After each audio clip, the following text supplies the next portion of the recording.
Tahukah saudara bahwa Ring of Fire, salah satu negara terbanyak gunung berapi, 400 lebih adalah Indonesia. Saudara, dan saat itu gunung meletus, mereka akan mempengaruhi dan memicu gunung yang lain meletus.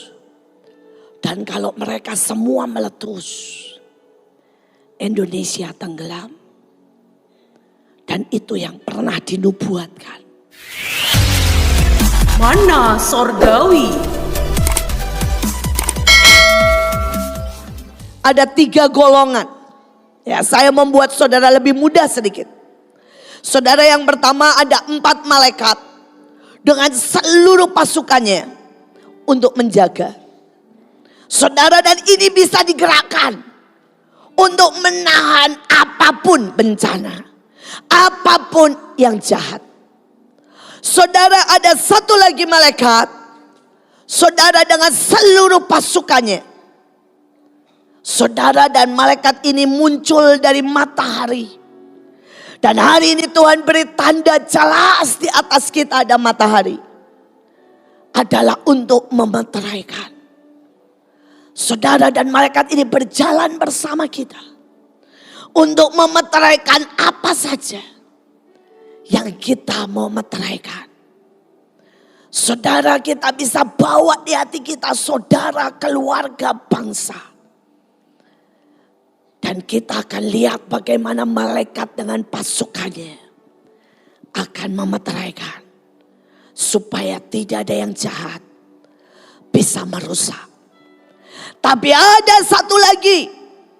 Inilah golongan-golongan malaikat yang jatuh.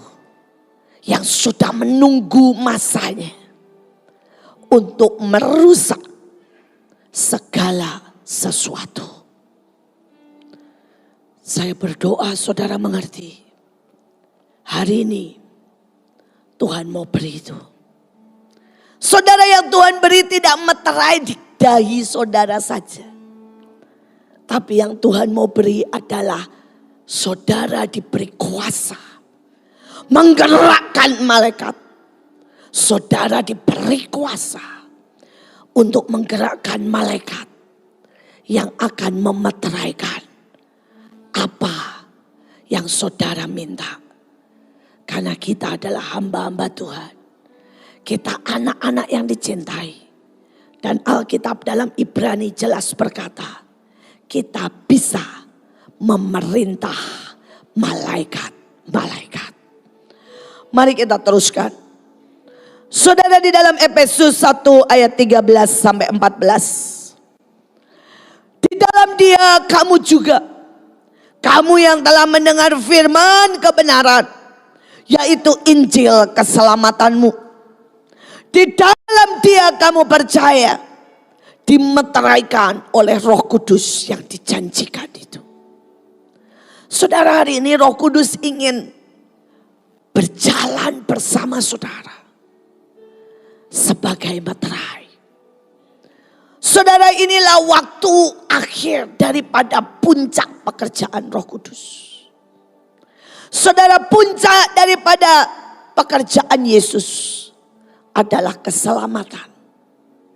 Tapi puncak daripada pekerjaan Roh Kudus adalah lawatan. Adalah membawa kita pada zaman supranatural.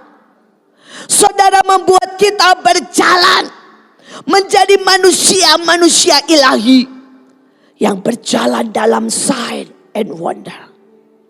Saudara, puncak daripada pekerjaan Roh Kudus adalah pada waktu hujan awal dan hujan akhir. Saudara, di mana semua karunia yang pernah ada, dari yang tertulis di Alkitab sampai kepada jenderal-jenderal, sampai kepada orang-orang yang mungkin tidak pernah ditulis. Karena mereka ada di pelosok. Karena mereka ada di tempat-tempat yang sama sekali orang tidak mengenalnya. Saudara, tapi semua karunia itu sedang siap dicurahkan. Saudara tidak akan menerima 1 atau 2. Tapi seberapa saudara bisa menampungnya. Kalau saudara punya wadah besar, deep call unto deep. Sampai engkau seperti lautan, menyintai dan merindukan. Maka dia siap. Dia siap.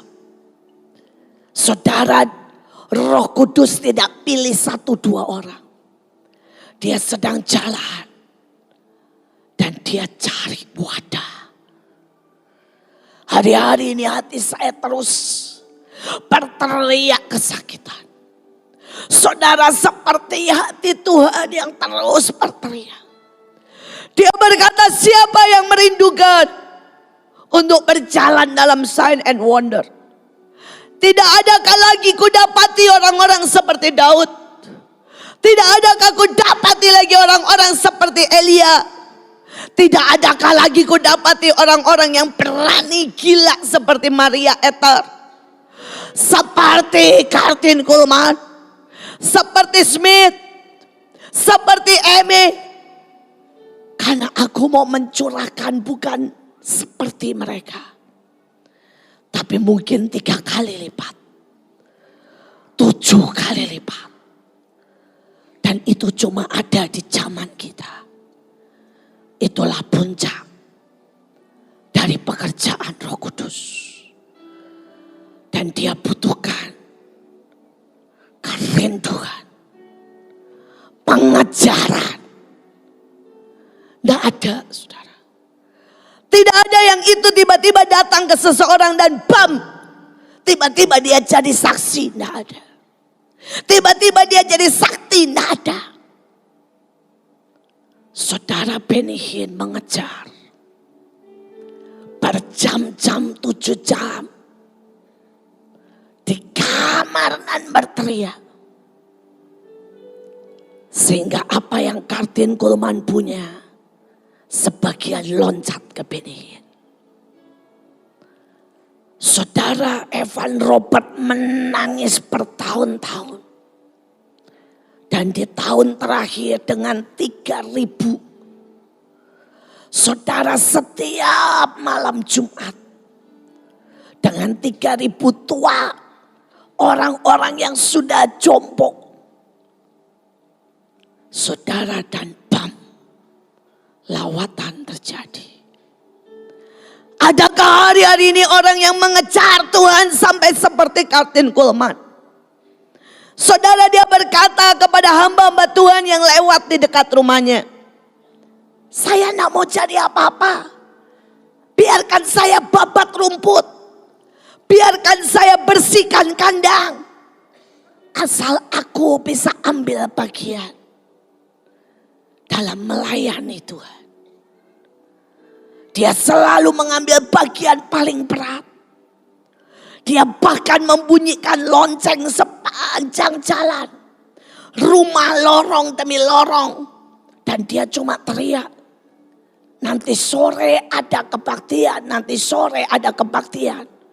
Karena hari itu belum ada brosur. Pengejarannya membuat Roh Kudus menemukan sebuah cawan yang seperti gelora air, seperti lautan dalamnya, untuk menampung dia. Saudara, hari ini Roh Kudus cuma teriak, Tuhan teriak, apakah aku menemukan Daudku? Apakah aku menemukan orang-orang yang berkata, Tuhan, aku cuma mau Engkau. Dan sekecil apapun dan seberat apapun, kalau ada kesempatan, aku mau.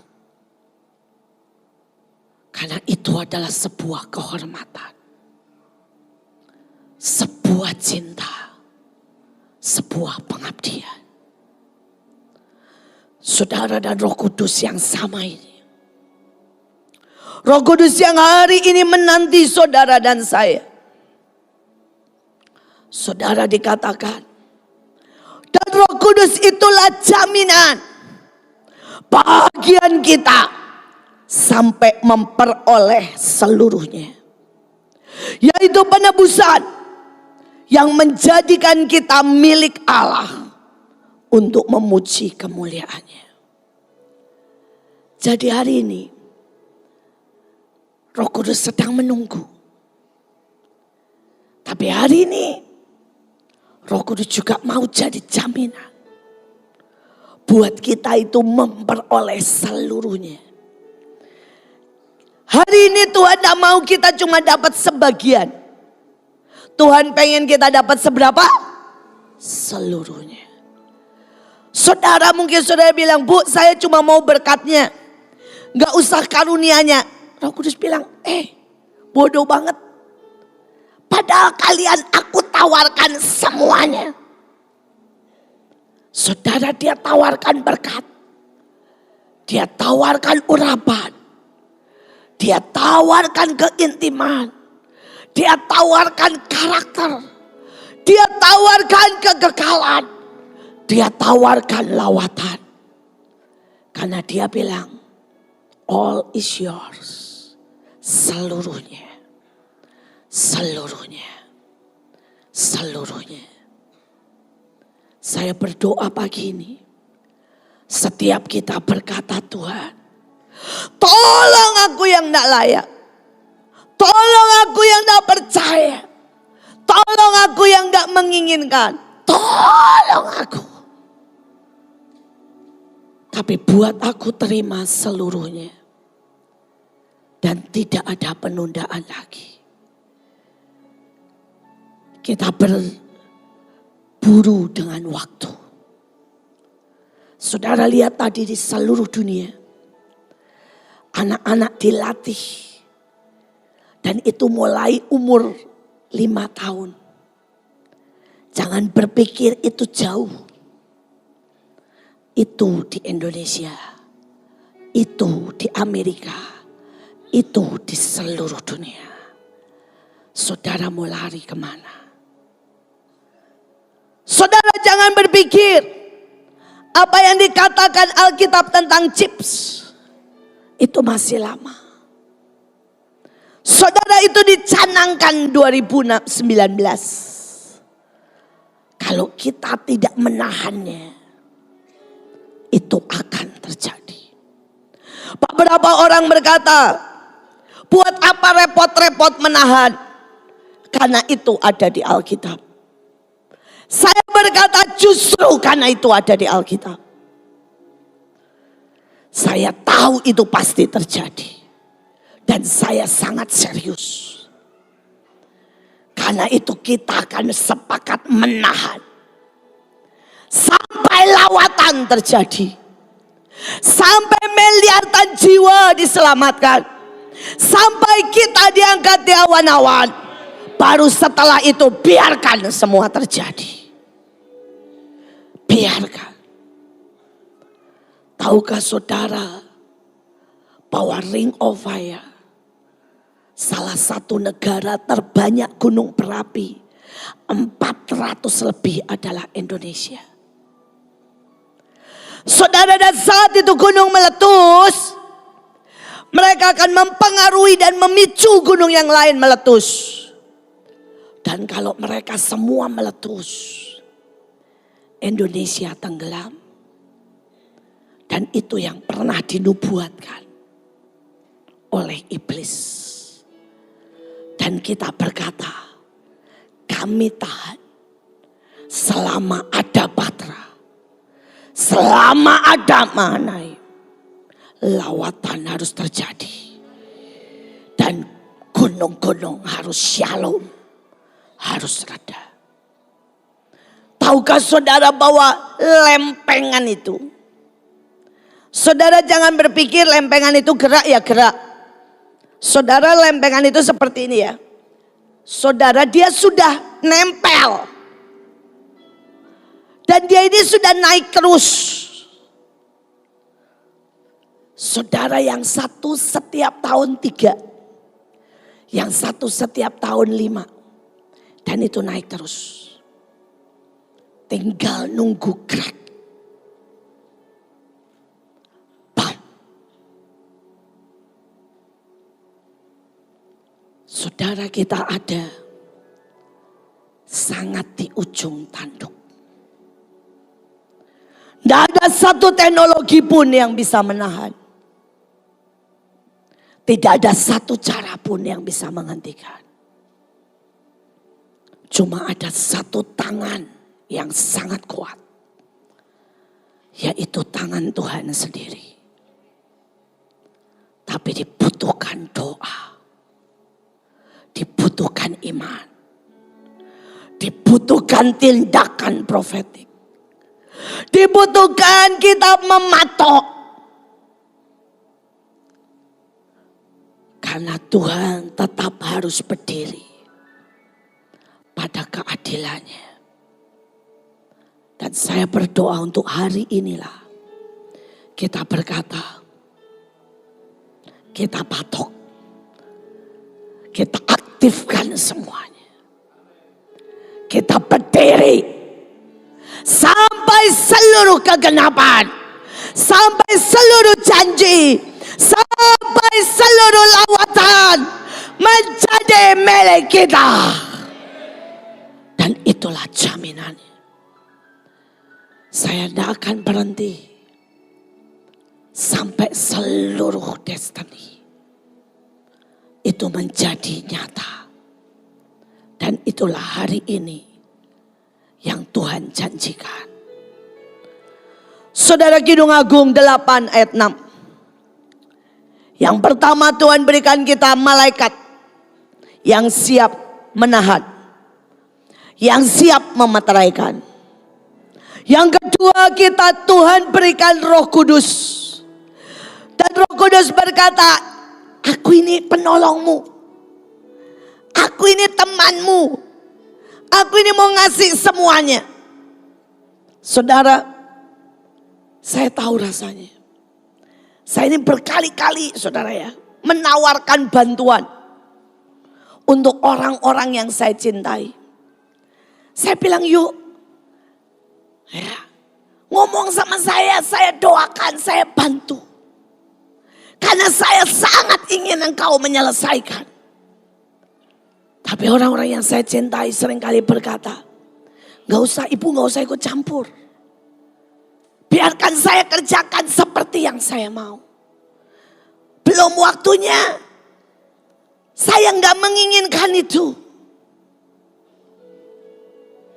Saudara, dan itu yang Roh Kudus rasakan. Roh Kudus sangat sakit. Dia mengharapkan, dia menginginkan engkau bekerja sama dengan dia. Saudara, saya bisa rasakan. Saya lihat itu 10 tahun yang lalu. Saudara, 10 tahun yang lalu dia sangat ingin mewariskan pabriknya. Tapi anak pertamanya bahkan malu dengan produk. Anak pertamanya berkata itu gak sehat. Banyak sekali gula. Itu membuat tulang keropos. Dan papanya saking sedihnya. Sampai ngomong begini. Saya ini minum setiap hari. Bahkan gak minum air putih. Dan saya hidup sampai umur 85 tahun. Saudara, dan dia berkata, bagaimana aku bisa wariskan ke anakku? Kalau dia menyintai saja tidak. Bahkan dia malu dengan produknya. Saudara, hatinya hancur. Anaknya yang kedua bilang mau tapi gak pernah ke pabrik. Anaknya yang ketiga bilang mau tapi gak pernah bergaul dengan semua orang-orang di pabriknya. Anaknya yang keempat gak mau belajar, maunya main musik. Dan dia bilang, setiap kali semakin aku menua, hatiku semakin hancur. Karena tidak ada seorang anakku yang menginginkannya. Saudara, Roh Kudus hatinya sangat hancur. Dia pengen jalan sama saudara setiap hari. Dia pengen ajari saudara waktu saudara masak. Waktu saudara bisnis. Tapi ada banyak anak Tuhan lebih percaya sama dunia. Cara dunia bisnis. Daripada Roh Kudus. Saudara, Roh Kudus pengen ajari musik dan cara menyembah. Tapi anak-anak Tuhan lebih percaya dunia dengan caranya menyembah.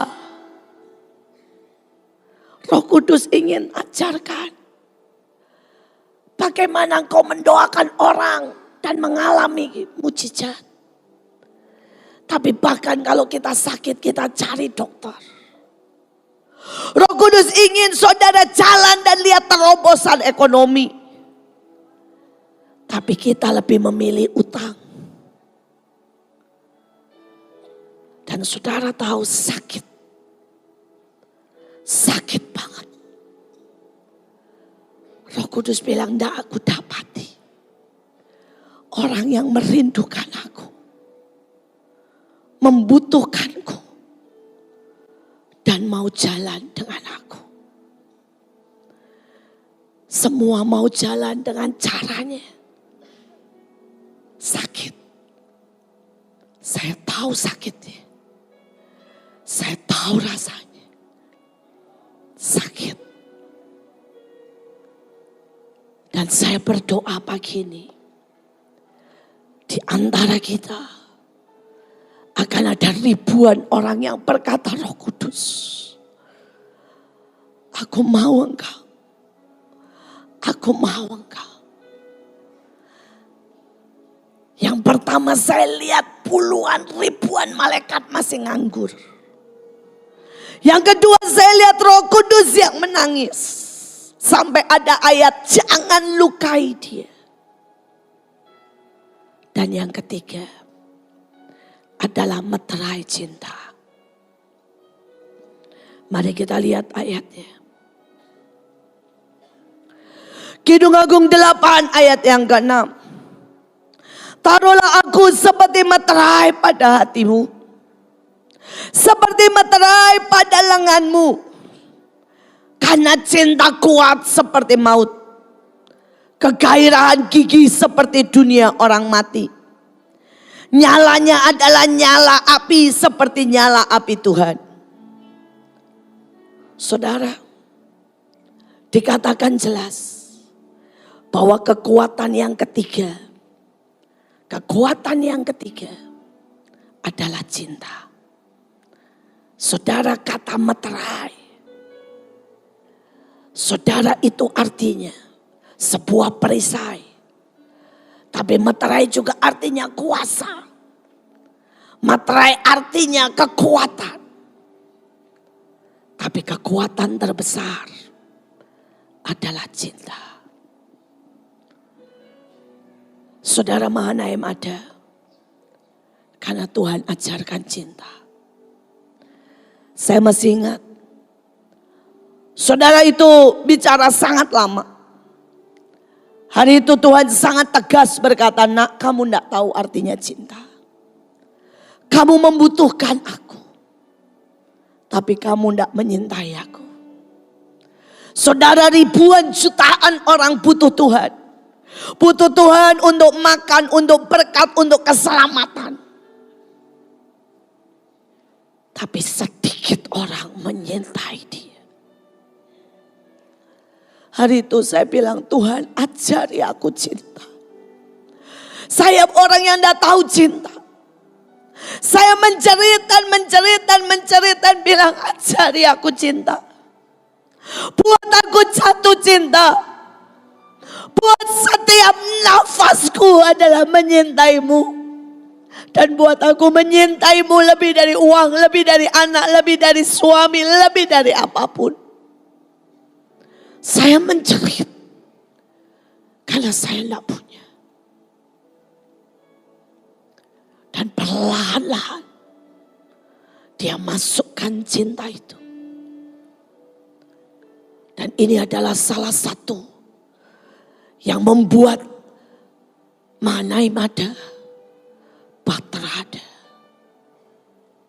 Soal cinta, bukan soal yang lain. Saya tidak pernah suka melayani pemulung. Tapi saya lihat cintanya Tuhan membuat saya ada di situ. Saya tidak pernah tahu tentang Indonesia. Saya tidak pernah peduli dulu. Tapi saya setiap kali melihat tatapan cintanya buat Indonesia, membuat saya ada di situ. Hari ini minta senjata yang sangat kuat. Meterai yang sangat kuat, yaitu cinta. Karena di akhir zaman cinta akan memudar. Alkitab berkata cinta akan menjadi dingin. Dan mereka semua yang kehilangan cinta yang mula-mula akan dibuang. Saudara, bahkan di dalam saudara The Message dikatakan, lihat betapa dalamnya engkau sudah jatuh. Engkau meninggalkan cinta yang mula-mula seperti kejatuhan Lucifer. Saudara, kejatuhan Lucifer yang pertama adalah kehilangan cinta yang mula-mula. Bukan karena dia pengen jadi seperti Allah. Tapi dia mulai dengan kehilangan cinta. Yang membuat dia menjadi monster. Saya berdoa hari ini. Di tengah dunia akan tiupkan cinta palsu. Cintakan uang yang menjadi akar dari semua kejahatan. Cintakan diri sendiri yang kemudian berujung kepada iri dan kemudian kepada saling membunuh. Cintakan dunia yang membuat orang akan tersesat dan bahkan kehilangan hubungan dengan Tuhan. Saudara, yang ketiga yang Tuhan mau beri pagi ini adalah cinta. Adalah cinta. Saya berdoa saudara menerimanya. Dan saudara, pagi ini saya tidak bisa kasih. Karena pagi ini diperuntukkan bukan untuk anak-anak. Tapi seberapa engkau deep call unto deep, maka engkau bisa menerima itu. Saudara, yang ketiga adalah cinta. Dan sekarang kita mau lihat yang keempat yang pagi ini Tuhan mau berikan. Saudara, yang keempat adalah Kejadian 8 ayat yang ke-6. Setelah lewat 40 hari, maka Nuh membuka tingkap yang dibuat pada bahtera itu. Saudara, membuka tingkap. Saudara, itu dalam bahasa Ibraninya juga memeteraikan. Atau artinya tudung. Tudung yang bisa dibuka dan ditutup di atas hidup kita. Itu juga meterai. Saudara, persoalannya, apakah ada tudung ilahi hari-hari ini dalam hidupmu? Saudara, apakah hari-hari ini saudara, kita ini saudara jalan sendiri semau kita? Atau ada tudung yang dimeteraikan. Dan kemanapun kita pergi, ada tudung. Saudara, begitu kita keluar dari tudung, dunia sudah sangat cepat mau nyaplok. Iblis akan sangat suka.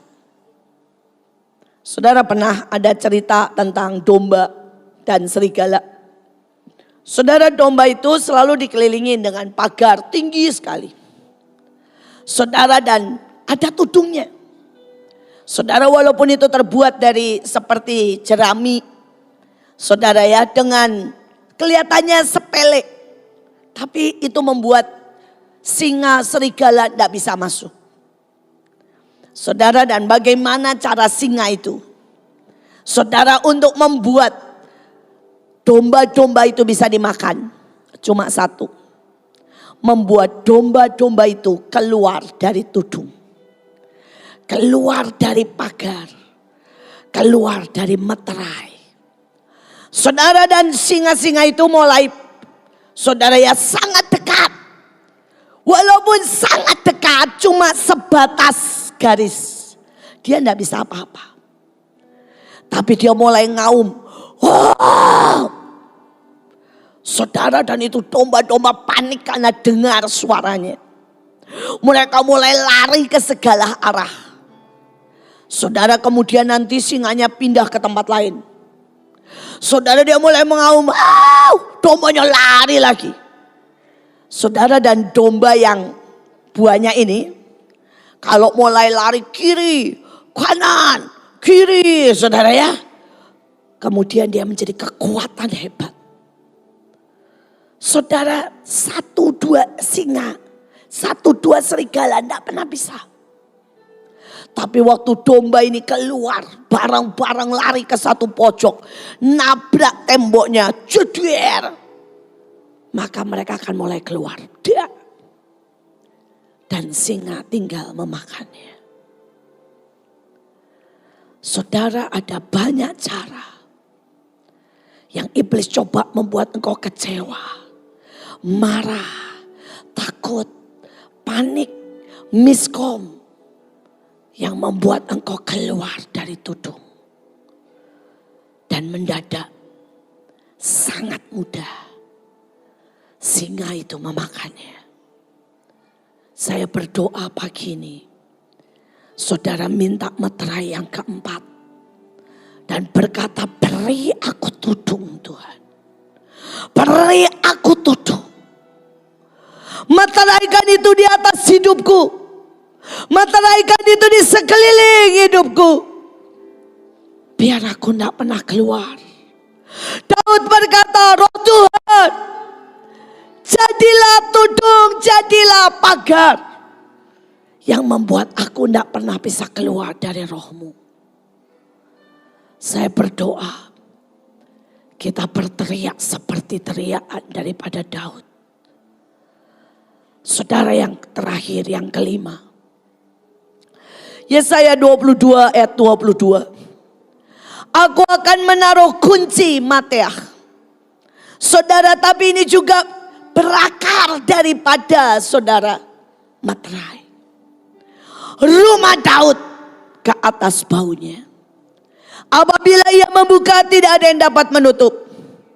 Dan apabila ia menutup, tidak ada yang bisa membuka. Saya berdoa saudara mengerti.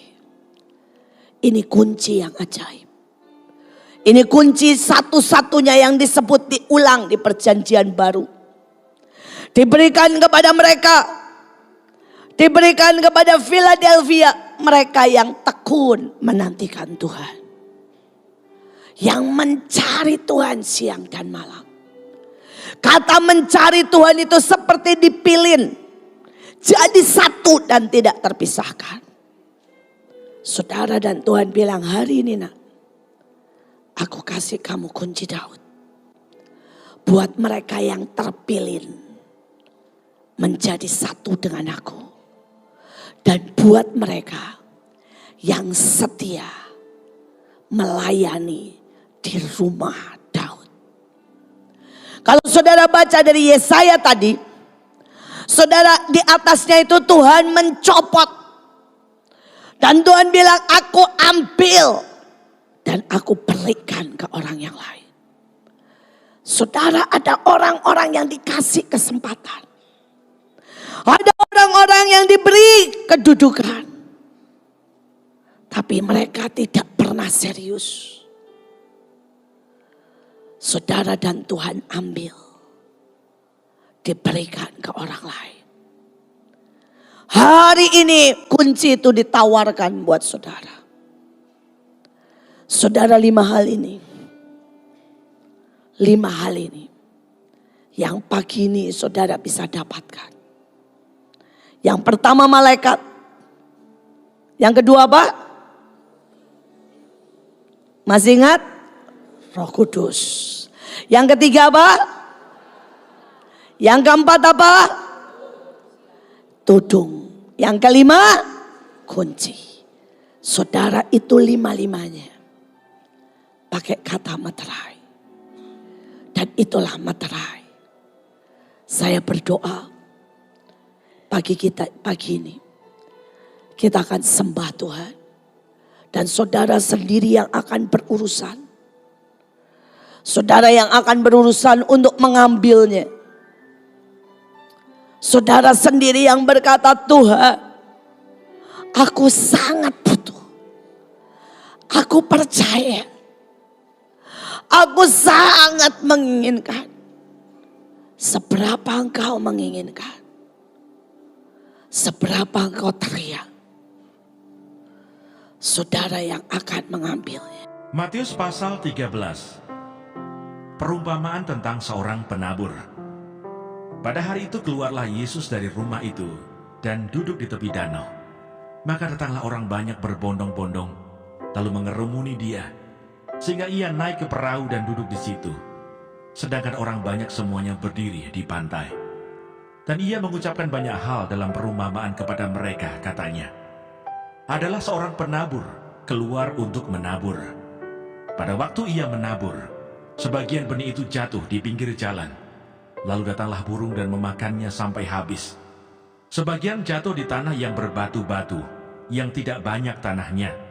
Lalu benih itu pun segera tumbuh karena tanahnya tipis. Tetapi sesudah matahari terbit, layulah ia dan menjadi kering karena tidak berakar. Sebagian lagi jatuh di tengah semak duri. Lalu makin besarlah semak itu dan menghimpitnya sampai mati. Dan sebagian jatuh di tanah yang baik lalu berbuah. Ada yang 100 kali lipat, ada yang 60 kali lipat, ada yang 30 kali lipat. Siapa bertelinga hendaklah ia mendengar. Maka datanglah murid-muridnya dan bertanya kepadanya, mengapa engkau berkata-kata kepada mereka dalam perumpamaan? Jawab Yesus, kepadamu diberi karunia untuk mengetahui rahasia kerajaan surga, tetapi kepada mereka tidak. Karena siapa yang mempunyai, kepadanya akan diberi, sehingga ia berkelimpahan. Tetapi siapa yang tidak mempunyai, apapun juga yang ada padanya akan diambil daripadanya. Itulah sebabnya aku berkata-kata dalam perumpamaan kepada mereka. Karena sekalipun melihat, mereka tidak melihat. Dan sekalipun mendengar, mereka tidak mendengar dan tidak mengerti. Maka pada mereka genaplah nubuat Yesaya yang berbunyi, kamu akan mendengar dan mendengar, namun tidak mengerti. Kamu akan melihat dan melihat, namun tidak menanggap. Sebab hati bangsa ini telah menebal, dan telinganya berat mendengar, dan matanya melekat tertutup, supaya jangan mereka melihat dengan matanya, dan mendengar dengan telinganya, dan mengerti dengan hatinya, lalu berbalik sehingga aku menyembuhkan mereka. Tetapi, berbahagialah matamu karena melihat, dan telingamu karena mendengar. Sebab aku berkata kepadamu, sesungguhnya banyak nabi dan orang benar ingin melihat apa yang kamu lihat, tetapi tidak melihatnya, dan ingin mendengar apa yang kamu dengar, tetapi tidak mendengarnya. Karena itu, dengarlah arti perumpamaan penabur itu. Kepada setiap orang yang mendengar firman tentang kerajaan surga, tetapi tidak mengertinya, datanglah si jahat dan merampas yang ditaburkan dalam hati orang itu. Itulah benih yang ditaburkan di pinggir jalan. Benih yang ditaburkan di tanah yang berbatu-batu ialah orang yang mendengarkan firman itu dan segera menerimanya dengan gembira. Tetapi ia tidak berakar dan tahan sebentar saja. Apabila datang penindasan atau penganiayaan karena firman itu, orang itu pun segera murtad. Yang ditaburkan di tengah semak duri ialah orang yang mendengar firman itu. Lalu kekhawatiran dunia ini dan tipu daya kekayaan menghimpit firman itu, sehingga tidak berbuah. Yang ditaburkan di tanah yang baik ialah orang yang mendengar firman itu dan mengerti, dan karena itu ia berbuah. Ada yang 100 kali lipat, ada yang 60 kali lipat, ada yang 30 kali lipat. Perumpamaan tentang lalang di antara gandum. Yesus membentangkan suatu perumpamaan lain lagi kepada mereka, katanya, hal kerajaan surga itu seumpama orang yang menaburkan benih yang baik di ladangnya. Tetapi pada waktu semua orang tidur, datanglah musuhnya menaburkan benih lalang di antara gandum itu, lalu pergi. Ketika gandum itu tumbuh dan mulai berbulir, nampak jugalah lalang itu. Maka datanglah hamba-hamba tuan ladang itu kepadanya dan berkata, "Tuan, bukankah benih baik yang Tuan taburkan di ladang Tuan? Dari manakah lalang itu?" Jawab tuan itu, "Seorang musuh yang melakukannya."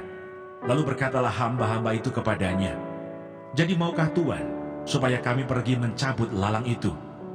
Tetapi ia berkata, "Jangan, sebab mungkin gandum itu ikut tercabut pada waktu kamu mencabut lalang itu.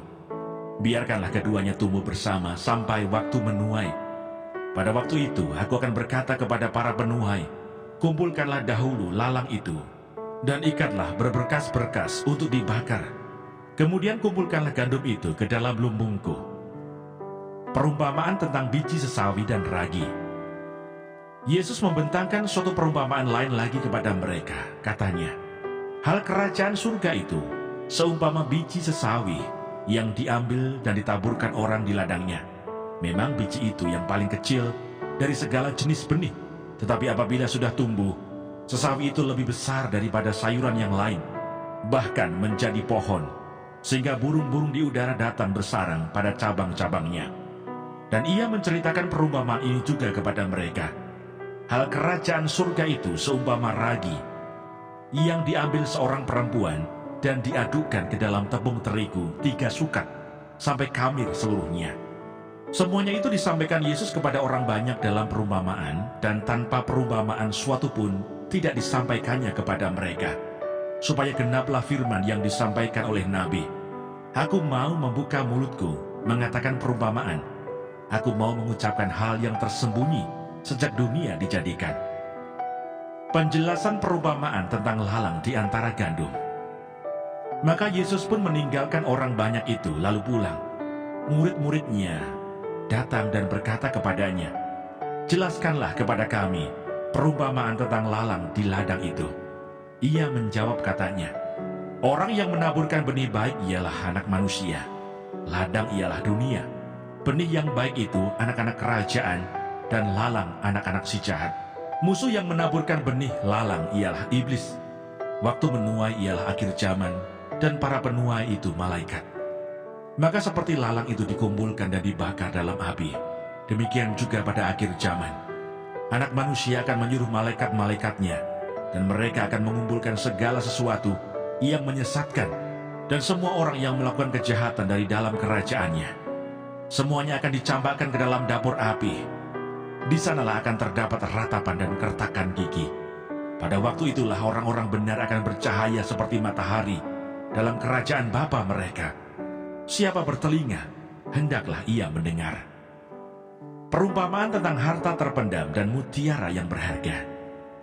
Hal kerajaan surga itu seumpama harta yang terpendam di ladang, yang ditemukan orang, lalu dipendamkannya lagi. Oleh sebab sukacitanya pergilah ia menjual seluruh miliknya, lalu membeli ladang itu. Demikian pula hal kerajaan surga itu seumpama seorang pedagang yang mencari mutiara yang indah. Setelah ditemukannya mutiara yang sangat berharga, ia pun pergi menjual seluruh miliknya, lalu membeli mutiara itu. Perumpamaan tentang pukat. Demikian pula hal kerajaan surga itu seumpama pukat yang dilabuhkan di laut, lalu mengumpulkan berbagai-bagai jenis ikan. Setelah penuh pukat itu pun diseret orang ke pantai, lalu duduklah mereka dan mengumpulkan ikan yang baik ke dalam pasu, dan ikan yang tidak baik mereka buang. Demikianlah juga pada akhir zaman.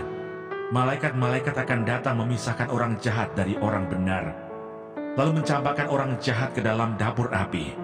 Di sanalah akan terdapat ratapan dan kertakan gigi. Mengertikah kamu semuanya itu? Mereka menjawab, "Ya, kami mengerti." Maka berkatalah Yesus kepada mereka, "Karena itu setiap ahli Taurat yang menerima pelajaran dari hal kerajaan surga itu seumpama tuan rumah yang mengeluarkan harta yang baru dan yang lama dari perbendaharaannya." Yesus ditolak di Nazaret. Setelah Yesus selesai menceritakan perumpamaan-perumpamaan itu, ia pun pergi dari situ. Setibanya di tempat asalnya, Yesus mengajar orang-orang di situ di rumah ibadat mereka. Maka takjublah mereka dan berkata, "Dari mana diperolehnya hikmat itu dan kuasa untuk mengadakan mukjizat-mukjizat itu? Bukankah ia ini anak tukang kayu? Bukankah ibunya bernama Maria dan saudara-saudaranya Yakobus, Yusuf, Simon, dan Yudas? Dan bukankah saudara-saudaranya perempuan semuanya ada bersama kita? Jadi, dari mana diperolehnya semuanya itu?" Lalu mereka kecewa dan menolak Dia. Maka Yesus berkata kepada mereka, "Seorang nabi dihormati di mana-mana, kecuali di tempat asalnya sendiri dan di rumahnya." Dan karena ketidakpercayaan mereka, tidak banyak mukjizat diadakannya di situ. Mana Sorgawi.